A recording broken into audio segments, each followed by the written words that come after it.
اب پہلی بات تو یہ سوچئے، کیا انسان ہر وقت نماز پڑھتا ہے، ہمیشہ روزہ رکھتا ہے؟ جب اللہ کہہ رہا ہے میں نے تو پیدا ہی کیا میری عبادت کے لیے، کوئی اور کام اگر وہ کر رہا ہے تو وہ میرے مقصد تخلیق کے خلاف کر رہا ہے۔ وما خلقت الجن والانس الا لیعبدون، میں نے تو جنوں اور انسانوں کو صرف اس لیے پیدا کیا کہ میری عبادت کریں۔ تو اصل میں بات کیا ہے، یہ نماز، روزہ، حج اور زکوٰۃ یہ بھی عبادات تو ہیں، اصل عبادت کچھ اور ہے۔ اصل عبادت کیا ہے؟ الحمدللہ وکفا والصلاة والسلام علی عباده الذین اصطفى، خصوصاً علی افضلهم وخاتم النبیین محمد الامین وعلی آلہ وصحبہ اجمعین۔ اما بعد فاعوذ باللہ من الشیطان الرجیم، بسم اللہ الرحمن الرحیم۔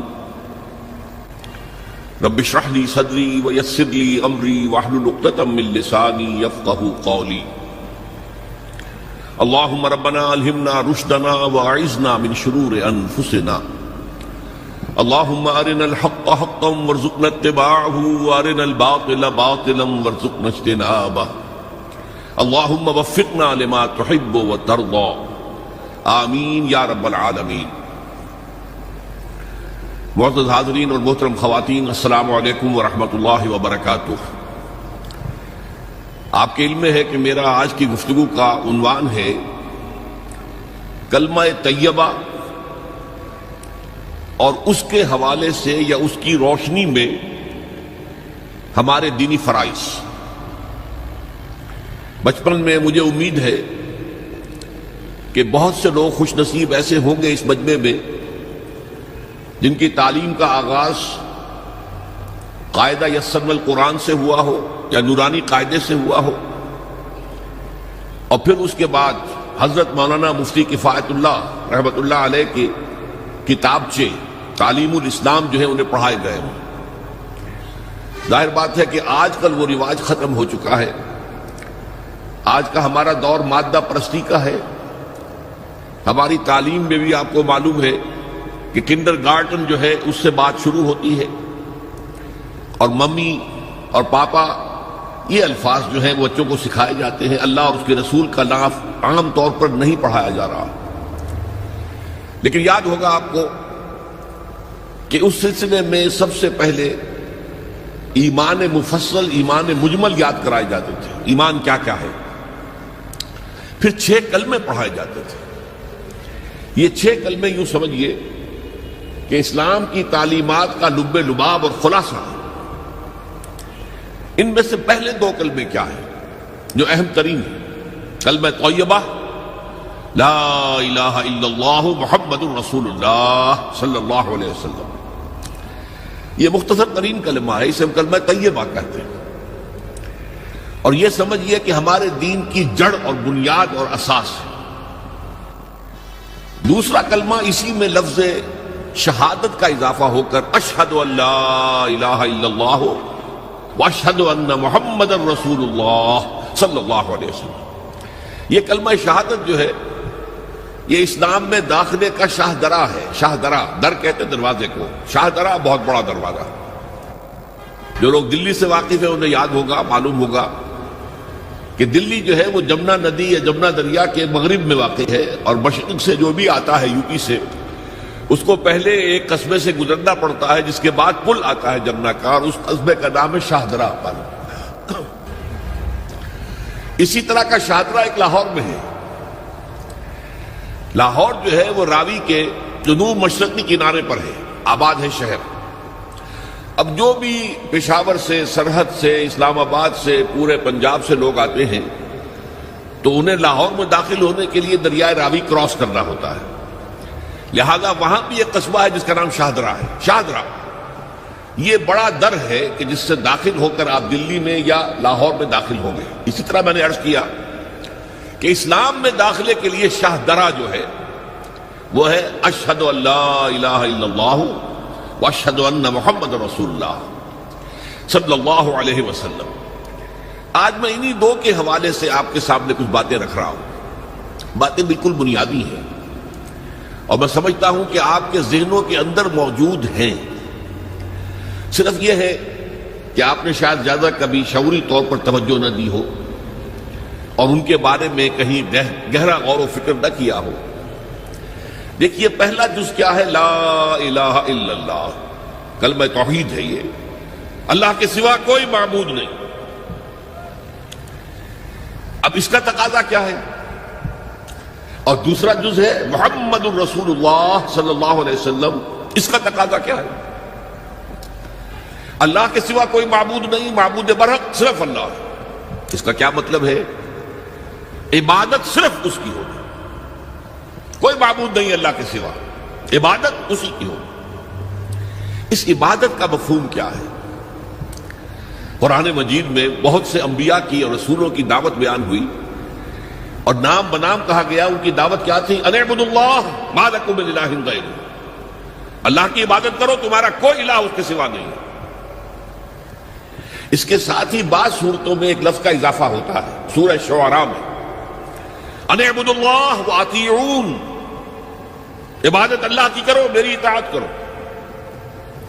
تو اللہ کی عبادت کیا ہے جس کے لیے سورہ زاریات میں فرمایا وَمَا خَلَقْتُ الْجِنَّ وَالْإِنسَ إِلَّا لِيَعْبُدُونَ، میں نے نہیں پیدا کیا ہے جنوں اور انسانوں کو مگر صرف اس لیے کہ میری عبادت کریں. تو معلوم ہوا کہ لا الہ الا اللہ کا تقاضا کیا ہے؟ ہمہ تن ہمہ وقت اللہ کی عبادت. یہ عبادت کیا ہے؟ بدقسمتی سے مسلمانوں پر جو زوال آنا شروع ہوا خلافت راشدہ کے بعد سے، ایک زوال اسلام کا شروع ہو گیا، اگرچہ مسلمانوں کا تو عروج جاری رہا. دور بنو امیہ میں، دور بنو عباس میں دنیاوی اعتبار سے سطوت، شان اور شوکت بڑھتی چلی گئی، لیکن اسلام جو ہے اس کے اندر زوال شروع ہو گیا. سب سے پہلا زوال کیا آیا؟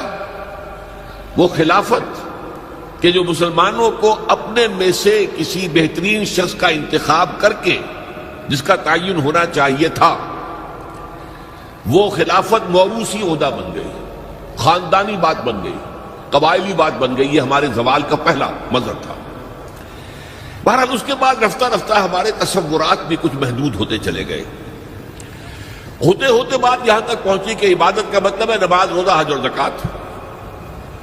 اب پہلی بات تو یہ سوچئے، کیا انسان ہر وقت نماز پڑھتا ہے، ہمیشہ روزہ رکھتا ہے؟ جب اللہ کہہ رہا میں نے تو پیدا ہی کیا میری عبادت کے لیے، کوئی اور کام اگر وہ کر رہا ہے تو وہ میرے مقصد تخلیق کے خلاف کر رہا ہے. وما خلقت الجن والانس الا لیعبدون، میں نے تو جنوں اور انسانوں کو صرف اس لیے پیدا کیا کہ میری عبادت کریں. تو اصل میں بات کیا ہے؟ یہ نماز، روزہ، حج اور زکوٰۃ یہ بھی عبادات تو ہیں، اصل عبادت کچھ اور ہے. اصل عبادت کیا ہے؟ عبد کہتے ہیں غلام کو. غلام پچھلے زمانے کا تصور کیجئے، یہ ایسا نہیں تھا جیسے آپ کسی کو ملازم رکھ لیں. آج امپلائر امپلائی ریلیشن شپ یہ اور ہے. آپ نے کسی کو ملازم رکھا ہے، فرض کیجئے دہاڑی پر رکھا ہے، وہ 8 گھنٹے کام کرے گا پھر چھٹی کرے گا. اس کے بعد وہ آپ کا کوئی تابع نہیں ہے، آپ کا غلام نہیں ہے، بلکہ آپ کا بھی ایک ہی ووٹ ہوگا. جب الیکشن ہوگا اس کا بھی ایک ہی ووٹ ہوگا. تو اصل میں غلام جو ہوتا تھا وہ ہمہ وقت، ہمہ تن، ہمہ جہد، ہمہ وجوہ بندگی کرتا تھا، اطاعت کرتا تھا. ملازم کہہ سکتا تھا کہ میرے تو اوقات ختم ہو گئے. آپ نے کسی کو رکھا خانسامہ کی حیثیت سے، اور فرض کیجئے ابھی فلش سسٹم نہیں آیا تھا تو بیت الخلاء جو ہے آپ جس طرح کے ہوتے تھے سب کو یاد ہے. کسی دن بھنگن نہیں آئی، آپ کہیں اس سے خانسامہ سے کہ ذرا جاؤ بیت الخلاء صاف کراؤ، وہ صاف کہے گا صاحب میں تو خانسامہ ہوں، میں آپ کو کھانا پکا کر دینے کا پابند ہوں، میں یہ آپ کا بیت الخلاء صاف کرنے کا تو پابند نہیں ہے. کہے گا کہ نہیں کہے گا؟ لیکن غلام نہیں کہہ سکتا. غلام تو ملکیت ہے، وہ 24 گھنٹے کا مطیع ہے، جو کام کہا جائے کرنے پر مجبور ہے، انکار نہیں کر سکتا. اور آپ کو معلوم ایک اور بات ہونی چاہیے کہ غلام تو خود مملوک ہوتا ہے، اس کی ملکیت کوئی نہیں ہوتی. آقا نے کوئی اگر کوٹھڑی دے دی ہے کہ تم رات کو اس میں سو جایا کرو تو کیا وہ اس کوٹھڑی کا مالک ہو گئے؟ آقا نے کوئی چارپائی دے دی ہے اس پر سویا کرو تو کیا چارپائی کا مالک ہو گئے؟ نہیں، قطعاً نہیں، خود مملوک ہے. اور پچھلے زمانے میں غلاموں کا معاملہ کیا تھا؟ آقا جب چاہے ذبح کر دے، قتل کر دے، کوئی مقدمہ نہیں بنے گا، نہ 302 کا نہ 304 کا۔ کیوں؟ جیسے آپ کی بکری آپ کی ملکیت تھی، آپ نے ذبح کیا، گوشت کھا لیا، کوئی پوچھ سکتا آپ سے؟ میری بکری تھی بھائی، میں نے ذبح کیا، Who are you to ask me؟ اسی طرح غلام میری ملکیت ہے، میں نے قتل کر دیا، میں نے اپنا نقصان کیا ہے نا۔ میں اس غلام کو فروخت کرتا تو کچھ پیسے مل جاتے مجھے، لیکن اختیار میرا ہے، میں نے اسے قتل کر دیا۔ اس معنی میں اللہ کا غلام بن جانا، اللہ کا بندہ بن جانا۔ یہ بندہ جو ہے یہ فارسی کا لفظ ہے، عبد عربی کا لفظ ہے۔ عبد سے عبادت بنا، بندے سے بندگی بنا۔ چنانچہ شیخ سعدی کا شعر ہے مشہور، جو مسجدوں میں پہلے لکھا جایا کرتا تھا۔ آج کل تو ہمارا نئی قسم کی مسجدوں کے ڈیزائن بنتے ہیں نا، پچھلے زمانے میں کیا ہوتا تھا؟ اس در کے اوپر چوکٹا بنا ہوا ہے، روز محشر کے جان گداز بود، اولی پرسش نماز بود۔ وہ قیامت کا دن جو بہت سخت ہے، پہلا حساب نماز کا ہوگا۔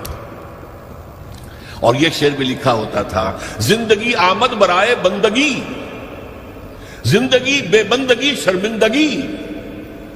یہ زندگی ہمیں ملی ہی بندگی کے لیے ہے، وما خلقت الجن والانس الا لیعبدون۔ تو اگر ہم بندگی نہیں کرتے اللہ کی تو شرمندگی ہی شرمندگی ہے، گویا کہ ہم اپنے مقصد تخلیق کو تو پورا نہیں کر رہے۔ آپ نے قلم بنایا تھا لکھنے کے لیے، لکھتا نہیں ہے تو اٹھا کے پھینک دیں گے، آپ اس کو کوڑے میں ڈالیں گے۔ لہذا انسان کی تخلیق اور جنوں کی تخلیق بندگی کے لیے ہوئی۔ زندگی آمد برائے بندگی، زندگی بے بندگی شرمندگی۔ یہ ہمہ وقت، ہمہ تن، ہمہ وجوہ، ہمہ جہد اللہ کی اطاعت، یہ ہے عبادت۔ اس عبادت کے لیے عبادات ہمیں دی گئی ہے۔ جیسے یہ اگر کھڑا ہوا ہے شامیانہ تو آپ نے دیکھا یہ جو بانس کھڑے ہوئے ہیں، یہ عبادت جو ہے اس کی چھت سمجھ لیجئے 4 ستونوں پر کھڑی ہے، نماز، روزہ، حج، زکات۔ نماز کس لیے؟ تاکہ 5 مرتبہ تازہ کر لو اللہ سے عہد بندگی، ایاک نعبد و ایاک نستعین۔ کہیں بھول مت جانا، صبح ہوئی ہے پہلے اپنا اللہ سے بندگی کا عہد تازہ کر لو، پھر دکان پہ جانا، پھر دفتر میں جانا، اور پھر دوپہر میں پھر نکلو، پھر تازہ کرو۔ وہ آپ کا لنچ آور ہوگا لیکن اس میں اللہ کو پہلے یاد کرو۔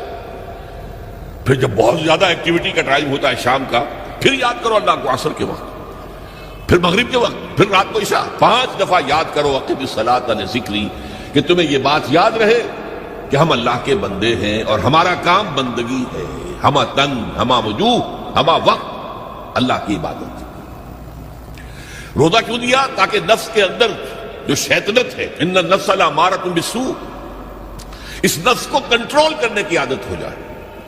بھوک برداشت کرو، کسی وقت کھانے کو حلال چیز نہیں مل رہی تو بھوک برداشت کرو، فوراً کسی حرام شے کے اندر منہ نہ مار دو، تمہارے اندر عادت ہونی چاہیے۔ پیاس شدید لگی ہوئی ہے تو اگر کوئی صحیح مشروب نہیں ہے تو ایسا نہ کرو کہ کیا کریں یہاں پر تو سوائے جو شراب کا کچھ ملتا ہی نہیں تو لو شراب ہی پینا ہے۔ اس کے لیے مشق کرانے کے لیے 30 دن صبح سے شام تک جائز مشروب بھی نہ پیو، جائز کھانا بھی نہ کھاؤ، تاکہ تمہارے اندر صلاحیت پیدا ہو جائے کہ باقی 11 مہینوں میں ناجائز سے تو بچو۔ یہ ہے عبادت کے ساتھ ان عبادات کا تعلق۔ ایک بڑی ہمارے اندر جو ہے نفس کی خواہش، دولت پرستی، اس کو نکالنے کے لیے صدقہ، خیرات، انفاق، خرچ کرو، تاکہ یہ دولت کی محبت دل میں سے کھرچی جائے۔